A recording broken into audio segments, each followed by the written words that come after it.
All right, we are working on the 400EX frame. What we're going to be doing today is replacing the steering shaft bearing. So I've got a bearing and two seals. I'm not going to be putting the seals back in today because I still have to paint this frame. And yes, I am doing this in my kitchen because it's probably the cleanest this frame is ever going to be, and it's really cold out this morning. So I've got some standard hand tools. I've got bearing install kit.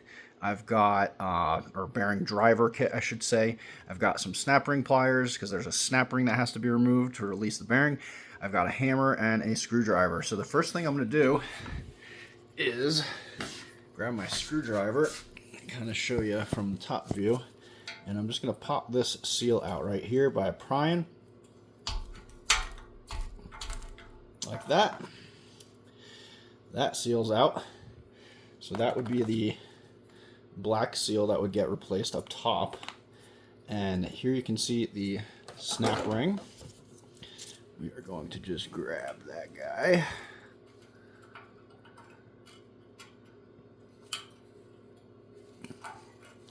Kind of hard to do while I'm on camera. Let me grab the other snap ring pliers. That might make my life easier.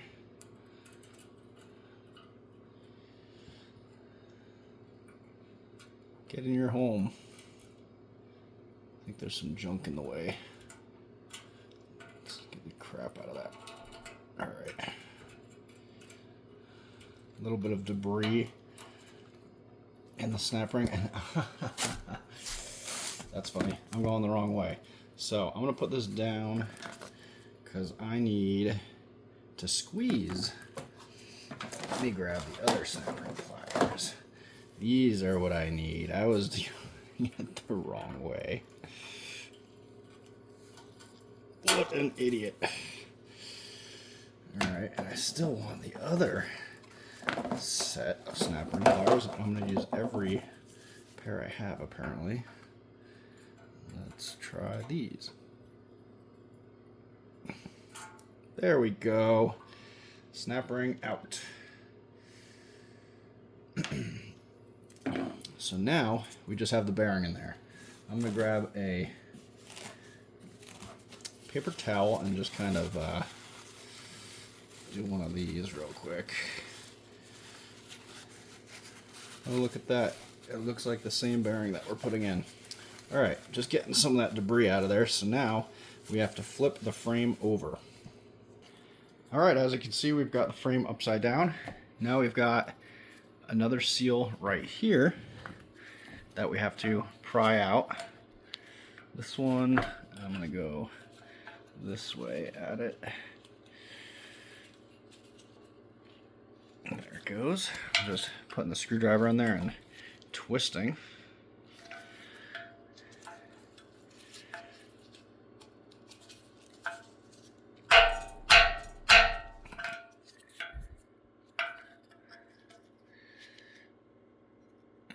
It's coming out slowly but surely.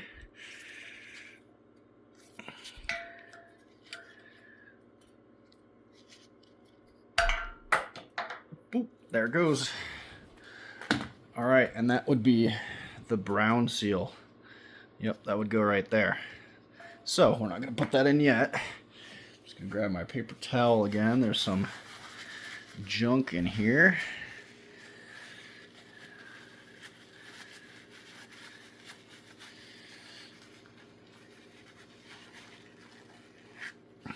Alright, that's kind of cleaned out.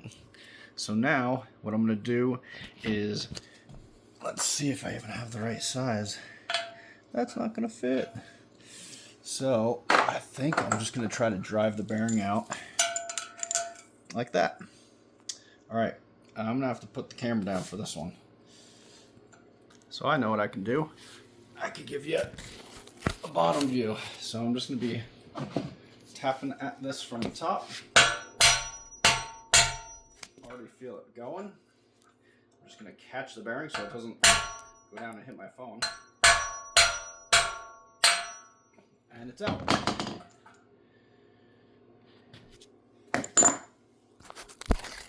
And just like that, the bearing is out.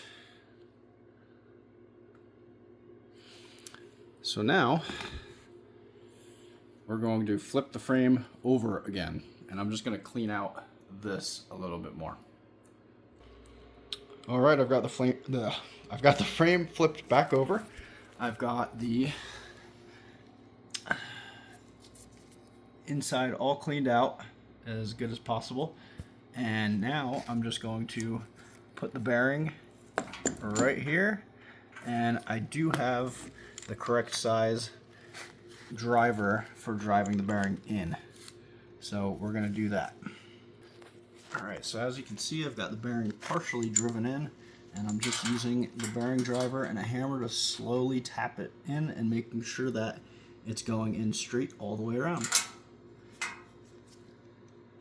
Alright, I've used the bearing driver and the hammer to tap the bearing down, and you can see that there is the spot for the C-clip to go into, and it bottomed out all the way on the other side where that lip is, where the bearing is supposed to seat. So now I'm going to install the C-clip. Alright, so I've got the C-clip on the snap ring pliers. Let's see if we could get it to go in with one hand. Oh, okay, there we go. So, yeah, I need to squeeze with one hand and press down with my other hand. Give me a second. Alright, with a little finagling, I was able to get the snap ring fully seated. Now that's in its groove. And now what I'm going to do is I'm just going to take my old seals. Normally you take the new seal and put them in and find a socket or a driver, and you'd tap this seal down into place. But I still have to paint this frame, so what I'm going to do is just gently push the seal back into place with my fingers so that it's easy to pry back out, and then I'm going to tape this and do the same thing on the bottom. I'm going to just use the old seal, press it back in with my fingers, and then I'll go and replace these new seals once I get the frame painted. So I didn't want to do all the banging on the frame and swinging a hammer and doing all that when I had fresh paint on it to put this new bearing in. So now I've got a fresh bearing installed. I've got to paint the frame, and then we'll come back and put new seals in. And that's how you replace the steering shaft bearing and seals on a 400 EX. And it's obviously a lot easier for me because I have the frame stripped down to nothing. So if this was you, you'd probably have to flip your quad up on its rear wheels and on its rear perch, and you'd remove the cotter pin and nut from the bottom, remove your handlebars, slide your steering shaft out, disconnect all up here to get that all out of the way so that you can press that bearing out. So yeah, that's how you do it if you unfortunately had your quad all together. You'd obviously have a bunch of plastics and whatnot to remove. And actually, I don't think you have to remove the handlebars. You would just have to disconnect your steering shaft up here, disconnect your steering shaft down at the bottom, slide everything up a couple inches so it gave you enough room to slide your steering shaft out of the way and give yourself enough room to work. But yeah, that's how it'll be done. Thank you for watching.